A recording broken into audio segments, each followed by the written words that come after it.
안녕하세요. 하늘소리교회 임호상 목사입니다. 오늘 나눌 말씀은 누가복음 1장 34절에서 38절의 말씀입니다. 마리아가 천사에게 말하되 나는 남자를 알지 못하니 어찌 이 일이 있으리이까? 천사가 대답하여 이르되 성령이 내게 임하시고 지극히 높으신 이의 능력이 너를 덮으시리니 이러므로 나실 바 거룩한 이는 하나님의 아들이라 일컬어지리라. 보라, 내 친족 엘리사벳도 늙어서 아들을 배웠느니라. 본래 임신하지 못한다고 알려진 이가 이미 6달이 되었나니 되저 하나님의 모든 말씀은 능하지 못하심이 없느니라. 마리아가 이르되 주의 여종이오니 말씀대로 내게 이루어지이다 하매 천사가 떠나가니라. 아멘. 천사 가브리엘이 마리아에게 마리아를 통해 예수님께서 나실 것을 알려주었습니다. 마리아에게서 태어날 아기는 다윗의 혈통으로 나셔서 다윗의 위에 앉아 하나님의 백성을 다스리실 것이며 그 나라는 영원한 나라가 될 것이다, 이렇게 이야기했죠. 마리아는 약혼한 사람이 있었으나 남자를 가까이 한 적이 없었기 때문에 임신할 가능성이 전혀 없었습니다. 그래서 마리아는 천사에게 이렇게 묻습니다. 누가복음 1장 34절입니다. 마리아가 천사에게 말하되 나는 남자를 알지 못하니 어찌 이 일이 있으리이까? 그러자 천사는 잉태될 아이가 생물학적인 방식으로 잉태되는 것이 아니라 성령님의 능력 가운데 특별한 방식으로 잉태될 것이라고 알려줍니다. 누가복음 1장 35절입니다. 천사가 대답하여 이르되 성령이 내게 임하시고 지극히 높으신 이의 능력이 너를 덮으시리니 이러므로 나실 바 거룩한 이는 하나님의 아들이라 일컬어지리라. 이런 특별한 방식으로 아이가 잉태되는 이유는 태어날 아기가 거룩한 이로 하나님의 아들이라 일컬어질 것이기 때문입니다. 창세기 3장 15절입니다. 내가 너로 여자와 원수가 되게 하고 내 후손도 여자의 후손과 원수가 되게 하리니 여자의 후손은 내 머리를 상하게 할 것이요 너는 그의 발꿈치를 상하게 할 것이니라 하시고, 이 말씀은 뱀의 유혹으로 아담과 하와가 타락한 후에 하나님께서 여자를 유혹했던 뱀을 저주하시며 하신 말씀입니다. 여기에서 주목할 단어가 있는데 바로 여자의 후손과 원수가 되게 하신다는 말씀입니다. 여자의 후손은 단순히 여자가 낳은 사람을 의미하는 것이 아닙니다. 성경의 기록들을 보면 모든 사람은 남자의 후손으로 기록됩니다. 창세기나 마태복음의 족보를 보면 다 남자의 후손으로 기록되어 있죠. 여자의 후손으로 기록되는 사람은 단 한 사람밖에 없습니다. 마태복음 1장 16절입니다.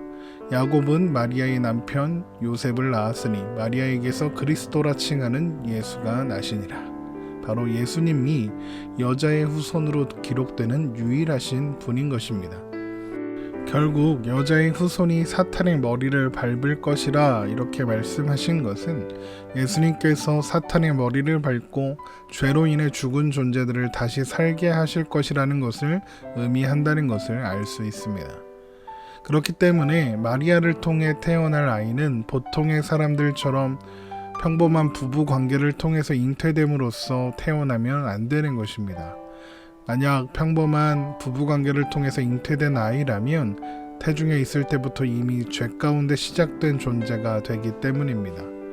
주님은 부부관계를 통해서가 아니라 특별한 방식으로 잉태됨으로써 죄 가운데 시작되지 않는 영원히 죄 없으신 분으로 시작되셔서 거룩한 분으로 하나님의 아들이라 일컬어지는 분이 되셔야 했던 것입니다.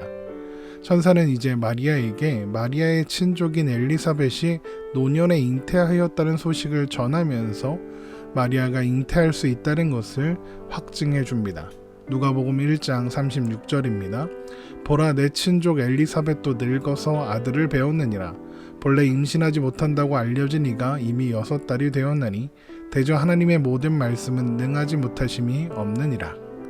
천사는 아이를 낳을 가능성이 사라진 엘리사벳이 잉태되어 벌써 6달이 된 것을 하나님의 모든 말씀은 능치 못할 일이 없음의 증거로 제시하고 있습니다. 이로써 천사는 지극히 높으신 하나님의 아들이신 분이 특별한 방식으로 여인의 몸에서 사람으로 태어나시되 죄 중에 잉태되는 다른 사람들과는 달리 죄에 오염되지 않는 사람으로 특별한 방식으로 태어나게 하실 것이다, 이 일은 하나님이 말씀 가운데 이루어지는 일이라 이렇게 확증하고 있는 것입니다. 이렇게 주님은 이런 특별한 방식으로 모든 면에서 참 사람이시지만 죄와는 상관없는 존재로 태어나셔야 했던 것입니다. 천사의 말을 들은 마리아는 이제 이렇게 고백합니다. 누가복음 1장 38절입니다. 마리아가 이르되 주의 여종이오니 말씀대로 내게 이루어지이다 하매 천사가 떠나가니라. 생각해보면 천사가 전해준 말은 사람이 이해하거나 또 감당할 수 있는 수준의 것이 아니었습니다. 천사가 그렇다고 하니까 그렇구나 하고 믿어질 만한 것이 아니었다는 말입니다. 남녀의 성적인 관계 없이 아이가 잉태되는 일은 불가능한 일입니다. 게다가 약혼자가 있는 마리아에게 임신은 돌에 맞아 죽을 수도 있는 심각한 상황이었습니다. 아무도 마리아가 임신한 것이 남녀의 성적 관계 없이 된 일이라고 믿어줄 리가 없었으니까요. 마리아는 아마도 꼼짝없이 가늠한 여인으로 낙인 찍혀 죽게 될 것입니다. 그러나 그 중간에는 이런 일이 있었죠. 마태복음 1장 18절에서 20절의 말씀입니다. 예수 그리스도의 나심은 이러하니라. 그의 어머니 마리아가 요셉과 약혼하고 동거하기 전에 성령으로 잉태된 것이 나타났더니 그의 남편 요셉은 의로운 사람이라 그를 드러내지 아니하고 가만히 끊고자 하여 이 일을 생각할 때에 주의 사자가 현몽하여 이르되 다윗의 자손 요셉아 내 아내 마리아 데려오기를 무서워하지 말라. 그에게 잉태된 자는 성령으로 된 것이라. 이렇게 남편될 사람인 요셉도 마리아를 믿을 수 없었습니다. 그렇다고 마리아를 처벌받게 할 수도 없어서 또 그렇다고 약혼의 약속을 어기고 다른 남자의 아이를 임신한 것으로 보이는 여인과 결혼할 수도 없었죠. 그래서 요셉은 고민하다가 이 일을 드러내지 않고 마리아와의 관계를 정리하려고 합니다. 그렇게 하면 가늠한 여인과 혼인하는 상황을 피할 수 있고 또 마리아가 죽을 수도 있는 상황을 피할 수 있다 이렇게 생각했으니까요.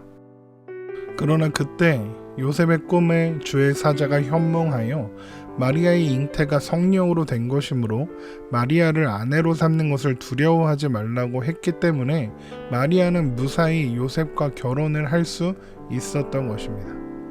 이렇게 하나님의 특별한 간섭하심으로 인해서 이렇게 아름다운 결말을 맞을 수 있었지만 우리가 이 말씀을 보고 있으니까 그런 결말을 알고 있으니까 그런가 보다 이렇게 생각할 수 있지만 마리아는 그런 결말을 예상할 수 없었던 상황이었습니다.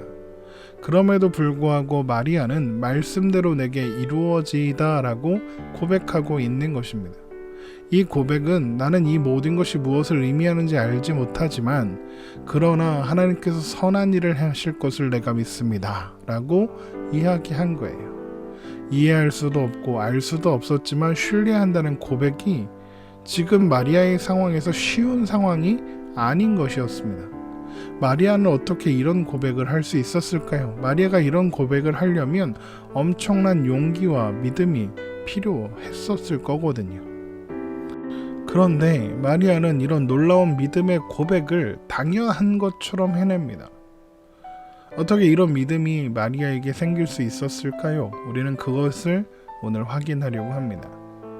천사가 마리아를 처음 만났을 때 이런 인사를 했던 것을 기억하셔야 합니다. 누가복음 1장 28절입니다. 그에게 들어가 이르되 은혜를 받은 자여 평안할지어다. 주께서 너와 함께 하시도다 하니.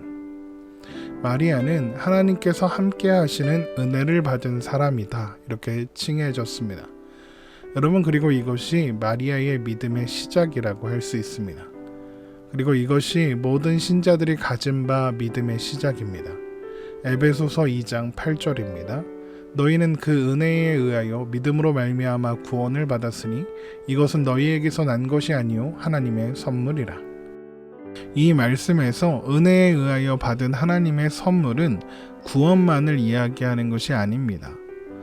믿음부터가 하나님이 은혜로 베풀어 주신 은혜의 선물이라고 이야기하고 있는 것입니다. 마리아가 이런 놀라운 믿음의 고백을 할 수 있었던 것은 하나님께서 마리아에게 은혜를 베풀어 주셨기 때문이고, 우리가 믿음이 생기고 구원을 받았으며 하나님의 자녀가 되어 가끔은 하나님 앞에 쓸만한 일을 하게 되는 것, 우리도 마리아처럼 용기 있고 믿음의 고백을 할 때가 있는데 그 순간도 결국에는 하나님께서 우리에게 은혜를 베풀어 주셨기 때문에 가능한 순간인 것입니다. 그래서 이것을 사도 바울이 이렇게 이야기합니다. 고린도전서 1장 26절에서 31절의 말씀입니다. 형제들아 너희를 부르심을 보라. 육체를 따라 지혜로운 자가 많지 아니하며 능한 자가 많지 아니하며 문벌 좋은 자가 많지 아니하도다. 그러나 하나님께서 세상에 미련한 것들을 택하사 지혜 있는 자들을 부끄럽게 하려 하시고 세상에 약한 것들을 택하사 강한 것들을 부끄럽게 하려 하시며 하나님께서 세상에 천한 것들과 멸시받는 것들과 없는 것들을 택하사 있는 것들을 폐하려 하시나니 이는 아무 육체도 하나님 앞에서 자랑하지 못하게 하려 하심이라. 너희는 하나님으로부터 나서 그리스도 예수 안에 있고 예수는 하나님으로부터 나와서 우리에게 지혜와 의로움과 거룩함과 구원함이 되셨으니 기록된 바 자랑하는 자는 주 안에서 자랑하라 함과 같게 하려 함이라. 그래서 우리는 우리 삶에서 때로 하나님 앞에 쓸만한 일을 하더라도 하나님께 칭찬받을 만한 일을 했다고 느껴질 때도 자랑할 수 없습니다. 또 그래서 우리는 우리의 못남에 좌절하지도 않습니다. 원래 미련하고 바보 같았던 우리였으니까요. 그런 우리를 하나님의 은혜로 부르시고 하나님을 자랑하는 믿음의 사람으로 세워주신 것이니까요. 그래서 우리는 다 이해할 수도 없고 다 알 수도 없지만 하나님께서 하신 말씀이 말씀대로 이루어질 것을 신뢰하며 내 뜻이 아니라 하나님의 뜻이 이루어질 것을 믿으며 오늘을 살아갈 수 있는 것입니다. 그리고 바로 그 일을 이루시기 위해서 하나님께서는 마리아에게 은혜를 베풀어 주셨습니다. 그리고 마리아를 통해 예수 그리스도가 태어나게 하셨습니다. 하나님께서 행하신 구원의 역사를 인하여 감사하고 또한 기뻐하며 한량없으신 은혜로 구원의 자리로 부르신 하나님을 찬양하며 오늘을 살아내는 우리가 되기를 주님의 이름으로 축원합니다.